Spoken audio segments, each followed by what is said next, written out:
नमस्ते, मेरा नाम है विनय आकाश और आप देखना शुरू कर चुके हैं प्रभात साक्षी का खास कार्यक्रम हिस्ट्री रिविजिटेड। ये कोई 2.5 बरस पहले की बात है जब पूरी दुनिया कोरोना महामारी से लड़ने के लिए अपनी तैयारियां तेज करने में जुटी थी। तो वहीं श्रीलंका ने एक बड़ा दावा करते हुए हर किसी को चौंका दिया था। श्रीलंका ने रावण को एविएशन तकनीक का जनक बताते हुए उसके पुष्पक विमान को लेकर रिसर्च करने की बात कही थी। श्रीलंका ने दावा किया था कि 5000 साल पहले रावण ने पहली बार इस विमान का इस्तेमाल किया था। इस बीच श्रीलंका की सरकार ने एक विज्ञापन जारी कर लोगों से रावण के बारे में कोई भी दस्तावेज शेयर करने को कहा था। आत्मनिर्भरता, स्वदेशीकरण या रक्षा निर्माण में आत्मनिर्भरता प्राप्त करना आज भारत के प्रमुख राष्ट्रीय उद्देश्यों में से एक है। रक्षा आयात पर निर्भरता को कम करने और वर्तमान में आयात की जा रही वस्तुओं के स्वदेशीकरण पर ध्यान केंद्रित किया जा रहा है। कार्रवाई का एक प्रमुख क्षेत्र एयरोस्पेस है। जर्मनी, चीन और कई अन्य लोग भारत के प्राचीन अतीत और उस विशाल ज्ञान के शौकीन रहे हैं जो प्राचीन पांडुलिपियों में बेहद ही गहराई से प्रलिखित है। विभिन्न भारतीय धर्मों और संप्रदाय के हजारों स्थानों में रखे अवाचित दस्तावेजों में बहुत अधिक जानकारी हो सकती है। उनमें से कुछ जानकारी तो ऐसी भी जो भारत को उस गौरव के स्थिति में वापस ला सकती है जो किसी भी दौर में उसे प्राप्त था। विमान प्राचीन भारतीय एयरोस्पेस क्राफ्ट से जुड़ी ऐसी ही एक कहानी है जिसको लेकर अक्सर ये प्रश्न सभी के जहन में यूं उमड़ता है कि क्या प्राचीन भारत के विमान वास्तव में मौजूद थे। प्रारंभिक गणितीय अवधारणाएं।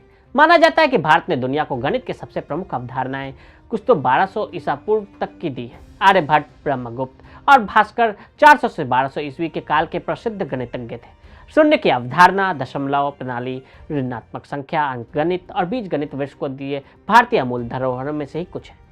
त्रिकोणमिति, फलन, साइन और कोसाइन प्राचीन भारतीय द्वारा जोड़े गए थे। यहाँ तक कि लंबाई, अनुपात, वजन, ज्यामितीय आकृतियों के मापों को शामिल करते हुए व्यवहारिक गणित भी विकसित किए गए। वैदिक काल में 100 से खरब तक की बड़ी संख्या में प्रयोग होते थे। निर्माण काल के लिए उन दिनों पाइथागोरस थ्योरम और ज्यामितीय क्षेत्र तुल्यता का उपयोग किया गया था। भारत में 700 ईसा पूर्व की लगभग 30 मिलियन पांडुलिपियों का अनुमान लगाया जाता है। वैज्ञानिक अनुसंधान के लिए गणित का ज्ञान जर्मन था। प्राचीन संदर्भ। संस्कृत शब्द विमना, जिसका अर्थ है एक हिस्सा जिसे मापा और अलग रखा जाता है। पहले वेदों में मंदिर या महल से लेकर पौराणिक उड़ने वाली मशीन तक के कई अर्थों के साथ प्रकट किया जाता था। इन उड़ने वाली मशीनों के संदर्भ में प्राचीन भारतीय ग्रंथों में आम राय यही रही कि युद्ध में इनके उपयोग और पृथ्वी के वायुमंडल के भीतर उड़ने में सक्षम होने का भी वर्णन किया गया। यह भी कहा जाता है कि विमान अंतरिक्ष और पानी के भीतर यात्रा करने में सक्षम थे।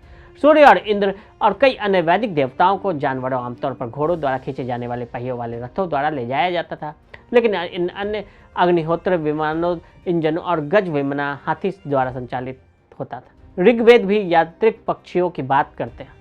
लगभग 500 ईसा पूर्व के बाद ग्रंथों में जानवरों के बिना स्वचालित एरियल कार की बात की गई है। कुछ आधुनिक भारतीय भाषाओं में विमान शब्द का अर्थ एयरक्राफ्ट से है। रामायण पुस्तक के अनुसार मूल रूप से विश्वकर्मा द्वारा सृष्टि के हिंदू देवता ब्रह्मा के लिए बनाया गया था। ब्रह्मा ने इसे धन के देवता कुबेर को उपहार में दे दिया, लेकिन लंका सहित उसके सौतेले भाई राक्षस राजा रावण द्वारा चुरा लिया गया। यह कथित तौर पर सूर्य जैसा दिखता था और इच्छा अनुसार हर जगह जा सकता था। महाभारत 400 ईसा पूर्व के समय तक ये उड़ने वाले रथ आकार में बड़े हो गए, लेकिन बड़े पहियों को उन्होंने कभी नहीं खोया। महाभारत असुर माया के स्वामित्व वाले 4 ठोस पहियों वाले परिसीमित आयाम वाले विमान के निर्माता के रूप में प्रतिभाशाली यवनों का उल्लेख है। जैन साहित्य में विभिन्न तीर्थंकरों द्वारा विभिन्न प्रकार की उड़ने वाली मशीनों की बात की गई है।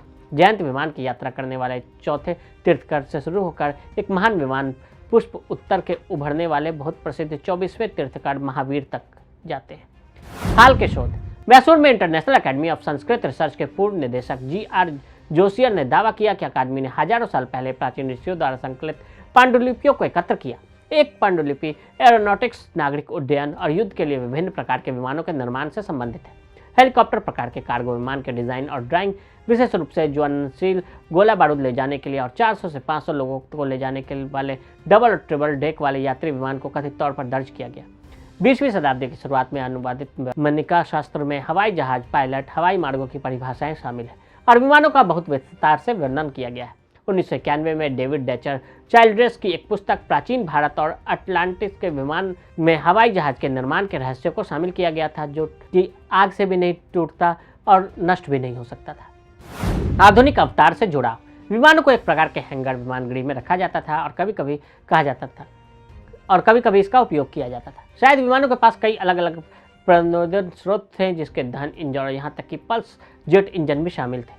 यह ध्यान रखना दिलचस्प है कि जब सिकंदर ने 300 ईसा पूर्व में भारत पर आक्रमण किया तो इतिहासकारों ने लिखा कि एक समय में उस पर उग्र उड़ती ढाल द्वारा हमला किया गया था। जो उसकी सेना पर गोता लगाते थे और घुड़सवार सेना को डराते भी थे। नाजियों ने अपने 5-8 रॉकेट के लिए पहला पल्स जेट इंजन विकसित किया। नाजी कर्मचारियों की प्राचीन भारत और तिब्बत में बहुत रुचि थी और उन्होंने 30 के दशक में इन दोनों जगहों पर सबूत इकट्ठा करने के लिए नियमित अभियान भेजे। दिलचस्प बात यह है कि सोवियत वैज्ञानिकों ने तुर्किस्तान और गोबी रेगिस्तान की गुफाओं में ब्रह्मंडीय वाहनों की नेविगेट करने में इस्तेमाल होने वाले पुराने उपकरणों की खोज की। जॉन बरोज के अनुसार संस्कृत ग्रंथों में उन देवताओं का उल्लेख है जिन्होंने वर्तमान समय की तरह घातक हथियारों से लैस विमानों का उपयोग करके आकाश में लड़ाइयां लड़ी। यूएफओ का अध्ययन करने वाले कई पश्चिमी शोधकर्ता प्राचीन भारत में संभावित उत्पत्ति की अनदेखी करते हैं। यहाँ तक कि कई आधुनिक भारतीय भी ग्रंथों पर गंभीरता से नहीं लेते हैं। लेकिन जब चीनियों ने घोषणा की कि वे अपने अंतरिक्ष कार्यक्रम के लिए इन डेटा का अध्ययन कर रहे हैं तो सभी की निगाहें इस ओर आकर्षित हुई। तो आज के लिए दे इजाजत। ऐसी रिपोर्ट्स को देखने के लिए देखते रहे प्रभा साक्षी।